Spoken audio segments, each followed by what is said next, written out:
Ano ginawa sa akin ng asawa mo? Sinong mag-aakala na sa harap ng kurtinang ito, Babayad na ako ng kuryente, tumigil ka na. another social media star is born?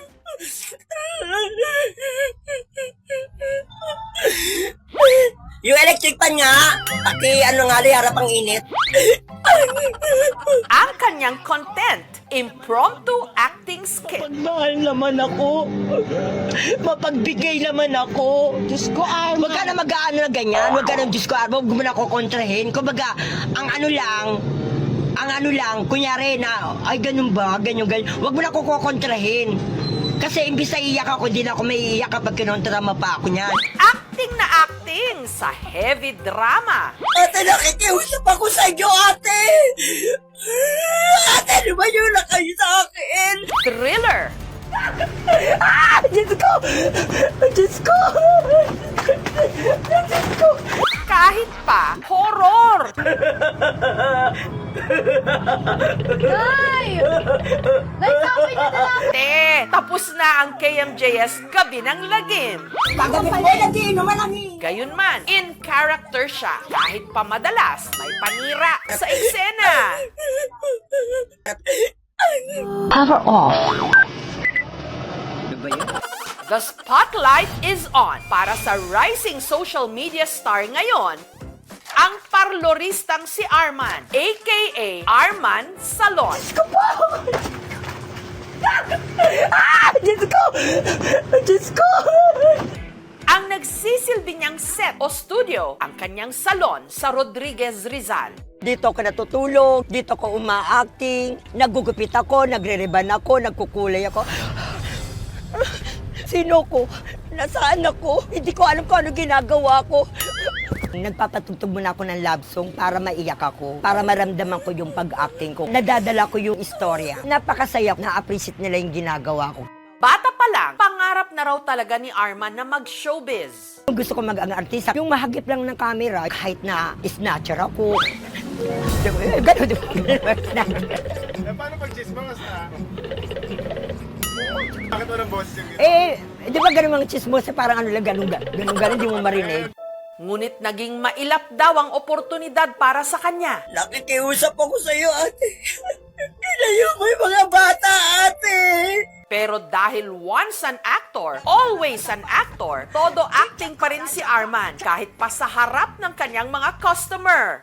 Ang sabi ko na bantayan mo si nanay, mas lamang, Siyempre, hindi lang... mas lamang pa, mas lamang pa yung mga barkada mo makikachismisan, kesa pa inumin mo si nanay. Kunyari, nakita ko yung mga kaibigan ko, ikaw ang kapal na mukha mo, ha? Ba't gay ka na nagpakita? Ganyan ka na, porque may kaya-kaya ka na, ganyan na ugali mo sa akin. Halika nga, ito makapal na mukha mo talaga. Kahit kailan. Natatawa na lang kasi nakikibagay lang sila eh. Alam naman nila na umaacting lang ako. Tutal naman, inaaraw-araw na niya. Nagka- Bakit nga ba hindi na rin niya gawing content sa kanyang vlogs? Ididimanda kita. Nagalambing pa, oh. Sa susunod na mga horror, madalas sanib. Inay, may kagat ako, inay.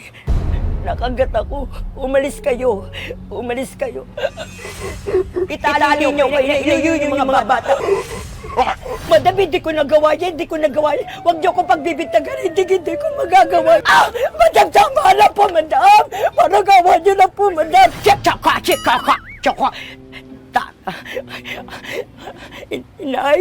Ay, yung kalat niyo nga kada umaga. Anong oras kinagigit? Kung bakit ganun na lang ang mga linya ni Arman, malalim raw kasi ang kanyang pinaghuhugutan. Bago nagtayo ng sariling salon, napasok daw muna sa kung ano-anong trabaho si Arman. Ang mga pinaglalako ko, dyaryo, nagtitinda ako ng pandesal, nagtitinda ako ng fishball. Yung kinikita ko nung araw, parang sapat lang talaga. Doble kayod daw talaga siya, hindi lang para sa kanyang sarili, kundi para sa kanyang pamilya. Si Arman kasi, May 5 po kong anak.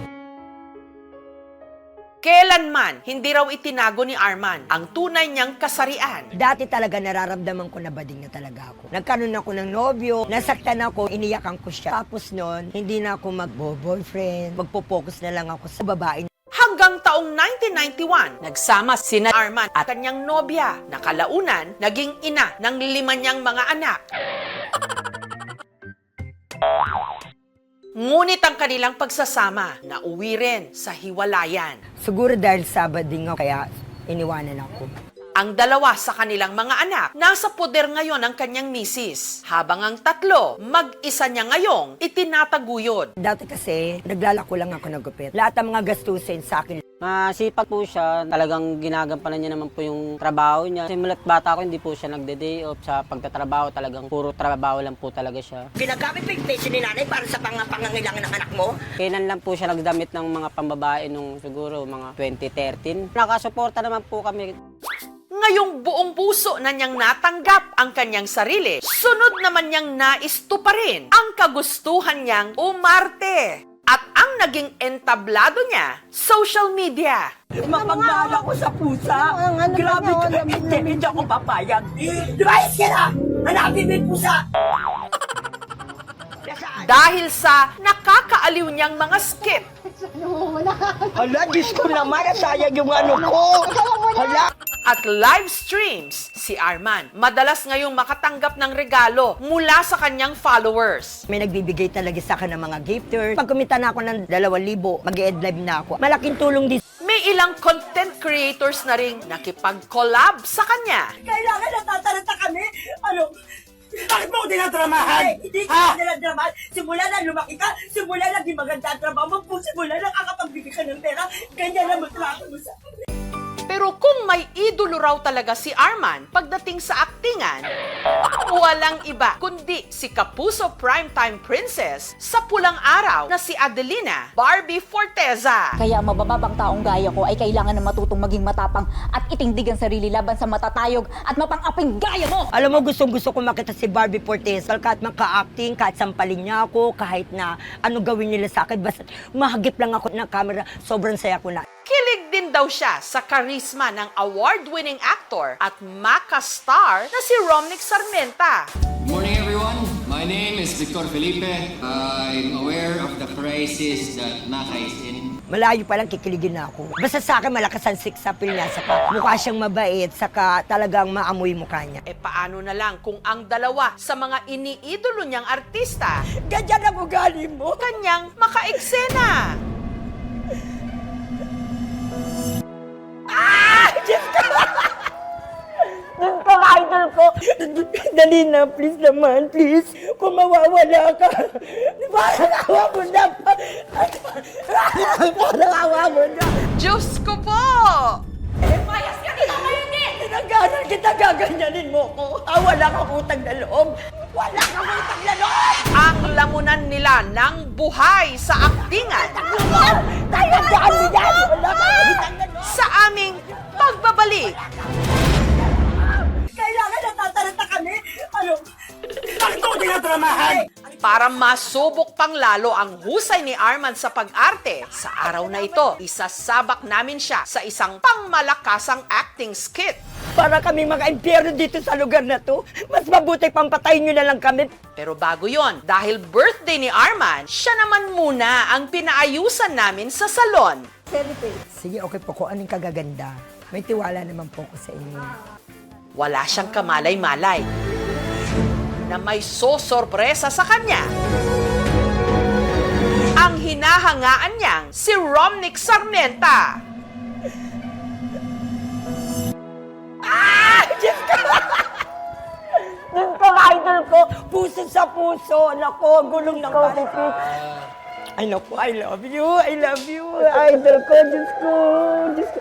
Mahal na mahal ko to, nung bata ka pa lang, mahal na kita. Si Piping, kasi alam ko rin, hindi naman kami nagkakalayo ng edad. Manilin Romnick lang talaga, the best. Parang kasi sin kayo ng ugali, parang ang role niya parang napaka-humble. Magkasunod kami ng Oo. birthday. Mauuna siya sa akin ng isang araw, tapos ako. Pero dahil pinag-uusapan natin ng birthday, may surprise pa kami sa'yo. Ay! Kasi, birthday mo kahapon. Oy, I love you, Romnick. Salamat, Happy Romnick, ah. birthday. I love you, Galing din idol. yan sa kapuso mo, Jessica. So, Si Romnick at Arman, kumasa rin sa aktingan. Actors Q. alis na ako. Ayoko na. Ganun lang kadali yun. Ganun lang kadali. At tagal natin sama. Hindi ko na Lahat kaya. ng pagmamalasakit binigay ko sa'yo. Ayoko na. Bakit naman? Parang awa mo na. Hindi ako mabubuhay kapag wala ka. Napapagod na ako. Lagi lang tayong ganito eh. Nararamdaman ko na yung puso. Aalis ka talaga. Parang awa mo na. Ang hirap naman kasi magpaliwanag sa'yo. Huwag mo na akong pigilan. Naalis na ako. Hindi. Ganun lang kadali yun. Inalagaan kita, minahal kita, nagkasakit ka. Bakit yung pamilya mo, binantayan ka ba? Ako na nagbantay sa'yo. Alam mo yun na buso. Bakit mo ginawa kung isusumbat mo rin lang sa akin? Hindi ko sinusumbat yun. Alam mo yan. Minahal kita, Romnick. Romnick, parang hawa mo na. Aalis na ako. Alis Ito, na ako. natatanda mo si Bubu. Natatandaan mo yan, di ba? Na nagkasakit ka, binigay ko to, gumaling ka. Dahil sa pagmamahal. Dali na, please naman, please. Kung mawawala ka. Mahal na mahal kita. Hindi, aalis ako. Parang awa mo na. Parang awa mo na. Parang awa. Hindi. Okay. Ang husay. Salamat, Idol. Thank you, Idol. Husay. Sobrang idol kita, grabe. Maraming. At para maitodo ni Arman ang acting, Diyos ko po! Diyos ko po! Diyos ko po! inimbitahan namin siya sa GMA para sa kunwariang audition. Sa kalagitnaan ng pag-arte ni Arman, aba, may umagaw ng eksena. Sarili ko, sinantabi ko lang. Sarili ko, binasura ko lang dahil mahina utak ko, dahil bobo ko. Sinasabi ko na nga ba? Walang iba kundi si Kapuso Primetime Princess Barbie Forteza. Hi ate, andito na Ay, ako. saan ka galing? Lumabas lang kami nung bago kong boyfriend. Grabe, sobrang sweet niya talaga. Ba't nandito yung sila, Bubo? Eto, natatanda mo si Bubo. Na nagkasakit ka, binigay ko to. Kailan ba kayo naging kayo? Last week. Bakit? Inagaw mo na yung sinanay, inagaw mo na si tatay, pati nag-iisang mahal ko, agawin niyo. Sandali lang. Ikaw? Alam mo lahat na sa'yo na maganda, matalino, magmamahal ang magulang, ipinagmamalaki ka ni nanay. Pero ako, Mabait naman kayo. hindi, bakit ganun? Parang wala nagmamahal sa akin. Meron. Ba't nagmamahal? Huwag mo akong hawakan! Ito naman ang talaga. Hindi sa'yo na. Sa'yo na yan. Ayoko na! Madamot ka! Ano gusto mo Gusto lumayas mo, ka na? lagi ko nasasaktan! Si Arman na carried away. Wala kang utang na loob!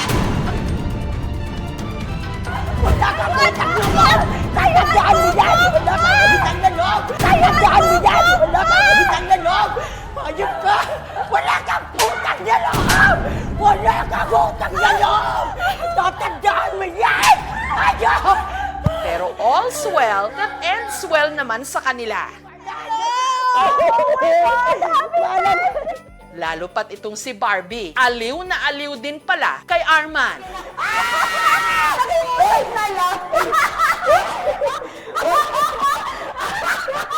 I am very, very honored to have met you, to have worked with you. Kahit na very short na eksena lang, ang saya-saya mo ka-eksena. Very intense ka, umarte. Salamat talaga. Oo. Masaya na ako. Nakakulab kita. Sobrang saya. Oo. Masaya na ako doon. Huwag mong totohanin yung sampal. Masakit. At saka, actually, malaking bagay at na-appreciate ko sa'yo na hindi ka talaga nagbe-break ng character. Kasi malaking bagay yan. Kasi sa set, kunyari, umaarte ka, umaeksena ka, ganyan, maraming distraction. Tsaka, ang pinaka-importante ay puso.